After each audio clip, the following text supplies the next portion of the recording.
This is President Bola Ahmed Tinubu. He is standing before Nigeria's National Assembly, presenting what he calls the budget of consolidation, renewed resilience, and shared prosperity. A 58.18 trillion naira document, roughly $40 billion. This is the largest budget in Nigeria's history. He is breaking his own record, one he set just last year. But here's the thing about budgets. The numbers on paper, they tell you what a government says it will do. The question is whether those numbers actually add up. And when you're talking about $40 billion in a country where 63% of the population lives in poverty, where over 10.5 million children are out of school, where a child born in one state is 11 times more likely to die before age 5 than a child born in another state.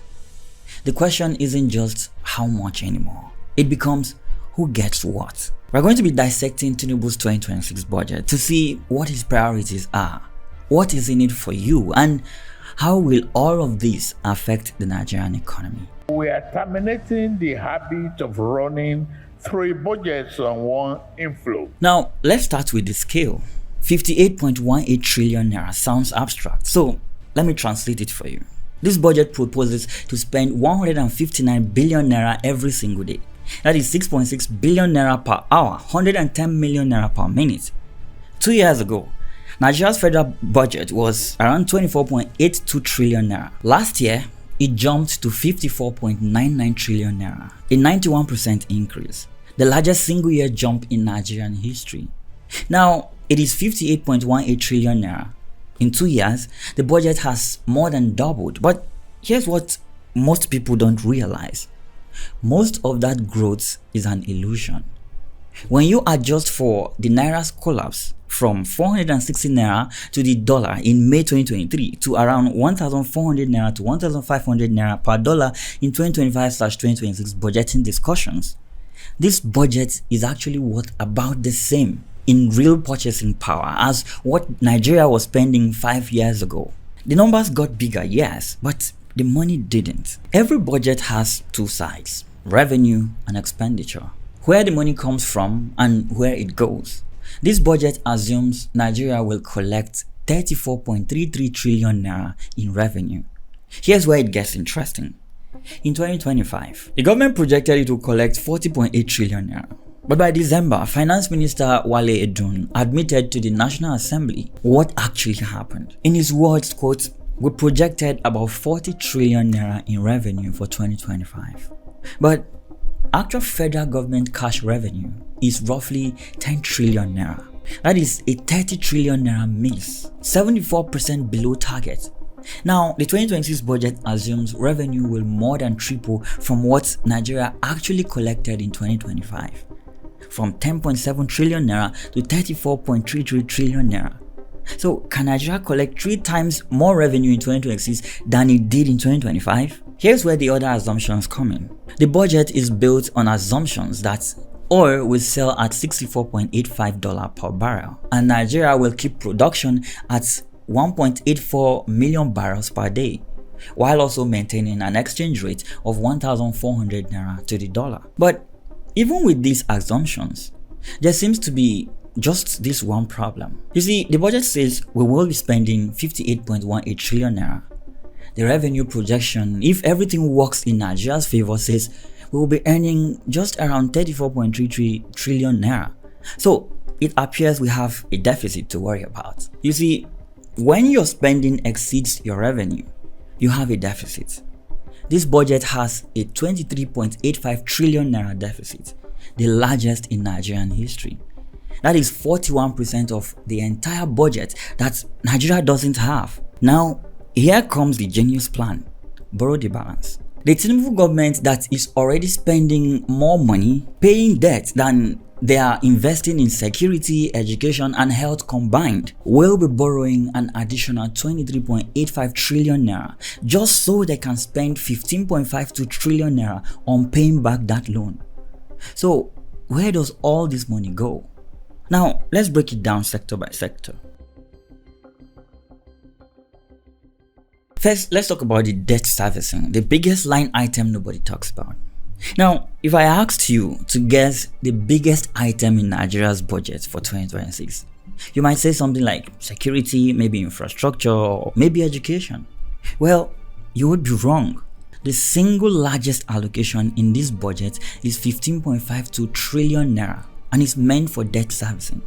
That is not building road, that is not paying teachers, that is paying interest on money Nigeria already borrowed. This 15.52 trillion naira represents 27% of the entire budget.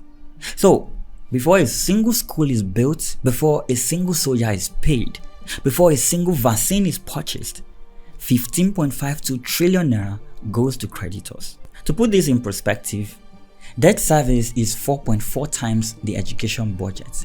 It is 6.3 times the health budget. It is nearly 3 times what Nigeria plans to spend on security even. And it's getting worse.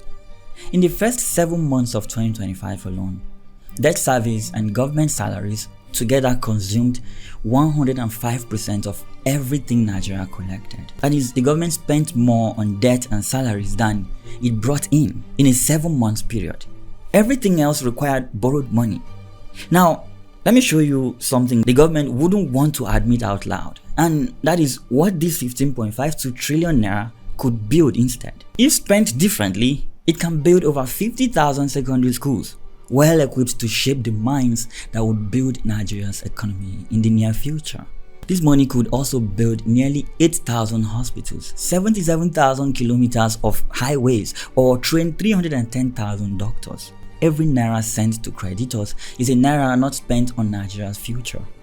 And just so you know, that's not criticism, it is basic arithmetic. Security takes 5.41 trillion naira. You see, security is the second largest functional allocation in this budget, 5.41 trillion, and the largest security budget in Nigerian history. The government says this funds a new counter-terrorism doctrine, unified command structures, technology investments, drones, biometric systems, satellite surveillance. But here's the complicated part of that. Security spending has increased 5-fold over the past 8 years, from about 1 trillion naira in 2018 to 5.4 trillion naira now. But during that same time period, mass kidnappings have roughly doubled. In a 12-month period around 2024, reporting estimated roughly 7,400 to 7,600 abducted Nigerians. That is one mass abduction incident every single day. So, if spending more hasn't reduced insecurity, what would make 2026 any different? And in case you don't know how bad it is, kidnappers have higher chances of becoming millionaires in Nigeria than medical doctors and professors. Somebody say hi to the new tax law. For Nigerians in the northwest, that is Zamfara, Katsina, Kaduna, security isn't a budget line. It is whether you can farm your land, send your children to school, or travel to the next town without being abducted. 30 to 40% of farmland in these states is currently inaccessible due to banditry. So if this budget improves security even modestly, it could unlock billions in agricultural output and save thousands of lives. But if it doesn't, it is just another 5.41 trillion naira that changed nothing. How about education? Education is set to consume 3.52 trillion naira in the 2026 budget. This is 6.05% of the budget. That is less than half of what UNESCO recommends. Ghana currently spends around 12 to 18%, Kenya 15 to 17%, yet the giant of Africa can't even afford 10% of its budget on educating its own people. When you divide 3.52 trillion naira by Nigeria's 50 million students in public schools, you get just around 70,000 naira per student for the whole year. That is roughly $47. That is not poverty, it is institutional failure. Because when you look at other line items in the budget, you'll see that Nigeria could actually put in real funds in education if it were a priority. But there is one genuinely ambitious program, the Nigerian Education Loan Fund. Since 2024, NEL Fund claims to have reached over 500,000 university students, paying tuition directly to institutions and providing living stipends. They claim this is for students from families earning less than 500,000 naira a year. Now, in the era of propaganda, this could be transformative if true. But no fund raises questions without answers yet. The loans, you see, are repaid through salary deductions after graduation. And herein comes the challenge. With 33% of youth unemployment, how many graduates will have salaries by the time they graduate? The first cohort doesn't graduate until 2028. So nobody knows if this model works or not. And then there is scale. 500,000 students is impressive, but Nigeria has more than 10.5 million children out of school entirely. Now fund helps those who made it to the university. For the vast majority, there is almost nothing for them, and I'm talking about kids that have never seen a school in their lives. So if you are a university student from a poor family, this budget could change your life, hypothetically. And if you're one of the over 10 million children who never made it to secondary school, this budget allocates roughly about 257 naira per month for your education. Not even enough for one textbook. But let's not dwell too long on education, because I learned primary healthcare centers are now shutting down every 2 market days. And that brings us to health. Nigeria's health allocation is 2.48 trillion naira. That is 4.26% of the budget. In 2001, Nigeria signed the Abuja Declaration, committing to spend 15% on health.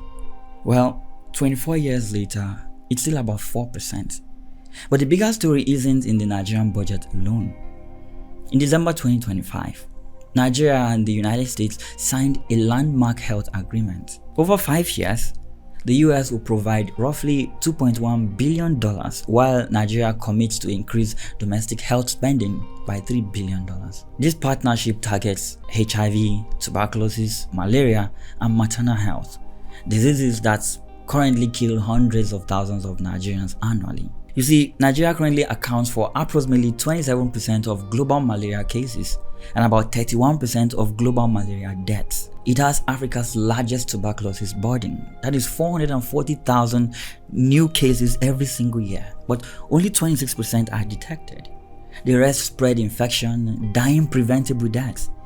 850,000 Nigerian children die before age 5 every year.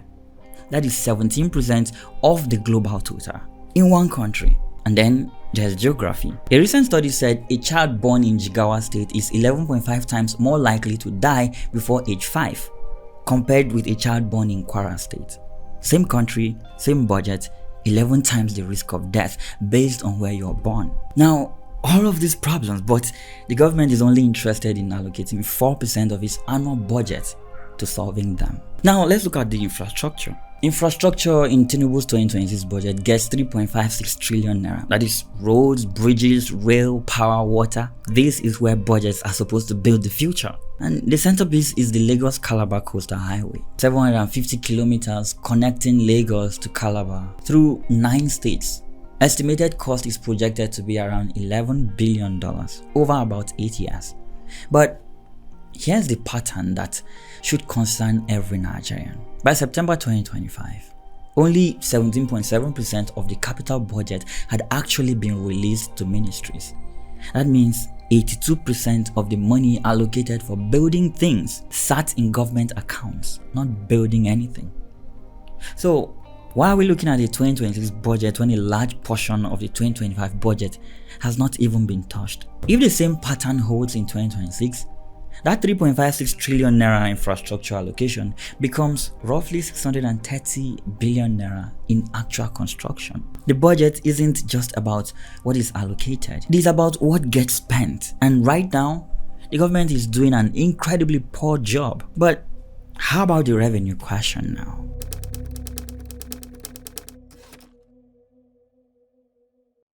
Now, let's be direct about the central question here. Can Nigeria collect 34.33 trillion naira? The government missed its 2025 target by 30 trillion naira.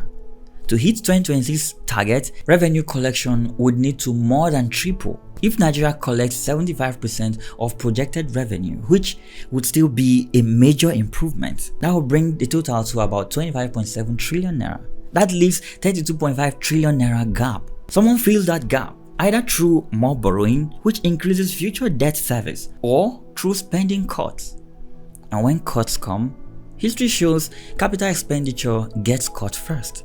Roads, schools, hospitals, the things that build futures. There's another layer most Nigerians never see. What happens between when the president proposes a budget and when the National Assembly passes it?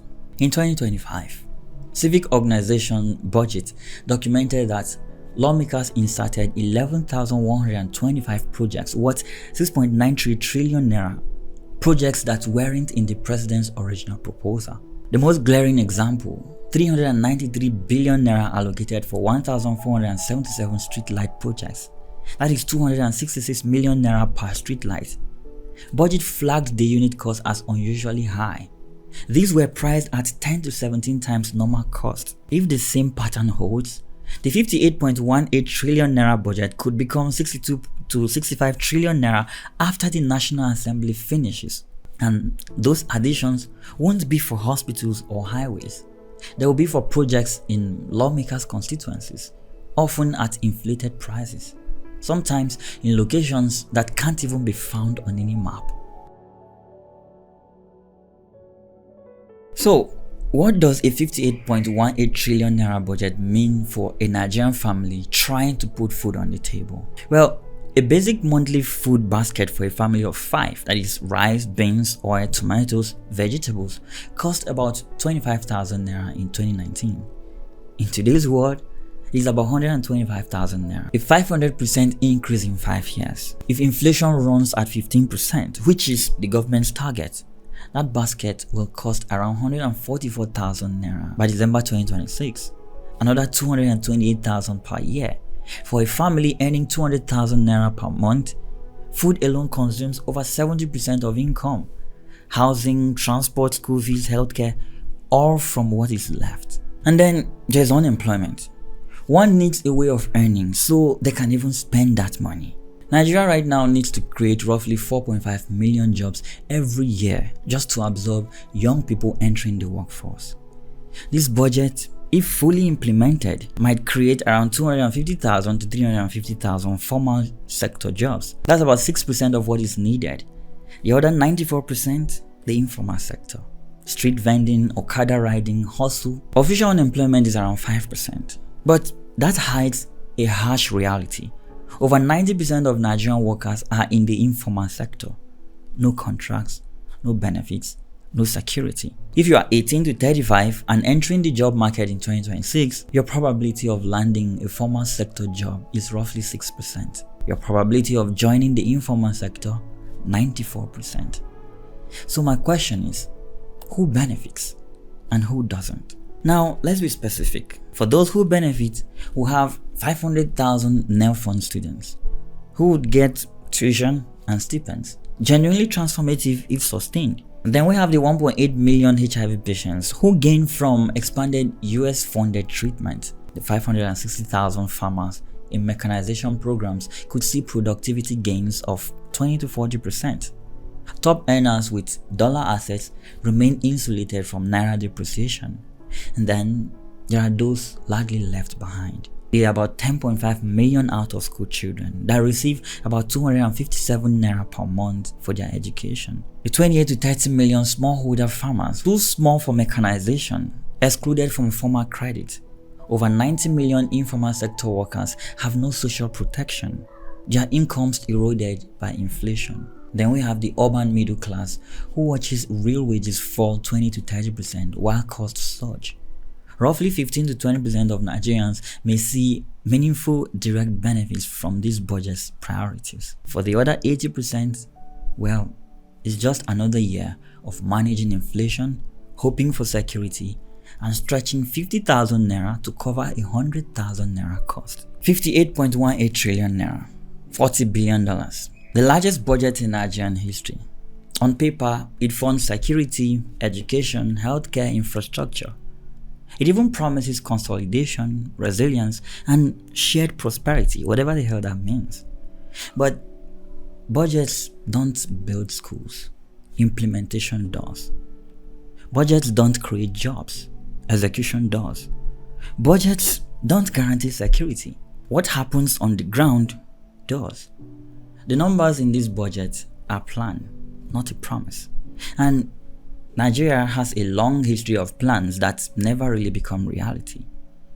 By this time next year, we will have answers.